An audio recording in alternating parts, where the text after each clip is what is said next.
Éducation à la citoyenneté, défis, enjeux et perspectives pour le développement du secteur de l'éducation au Bénin. C'est le thème de la 3e édition des Journées nationales de la gouvernance. Les travaux ont été lancés ce mardi par Jean-Baptiste Elias, président de l'Autorité nationale de lutte contre la corruption, ANLC.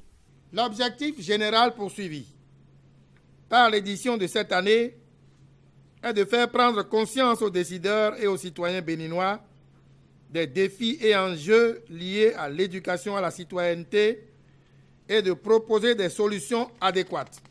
À cet effet, cette année, il s'agira de établir un état des lieux de l'éducation à la citoyenneté dans les 3 ordres de l'enseignement au Bénin, analyser les défis et enjeux de l'éducation à la citoyenneté, proposer des stratégies et actions pour améliorer l'éducation à la citoyenneté. Ces journées sont marquées par la présence des participants venus de plusieurs pays, dont le Togo, le Niger, l'île Maurice et le Madagascar. Au cours des 2 jours de travaux, le thème principal sera décliné en 3 sous-thèmes.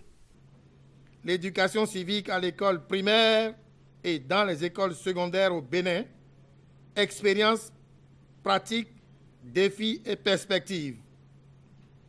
L'éducation à la citoyenneté dans les universités au Bénin, enjeux et perspectives pour le développement du pays. Expériences étrangères en matière de lutte contre la corruption et d'éducation à la citoyenneté dans les écoles primaires, collèges et universités.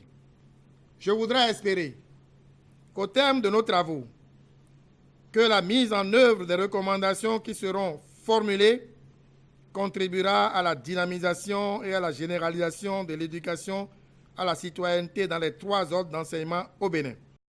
Il est à rappeler que l'édition 2018 avait pour thème une jeunesse engagée dans la lutte contre la corruption au Bénin. En prélude aux assises de cette année, une vaste campagne de sensibilisation dans les collèges, lycées et entités universitaires dans les 117 communes du Bénin du 2 au 7 décembre a été organisée sur le thème de la loi anti-corruption. Cette action a permis de toucher plus de 30 000 élèves, étudiants, enseignants et personnels administratifs, a précisé Jean-Baptiste Elias, président de l'ANLC.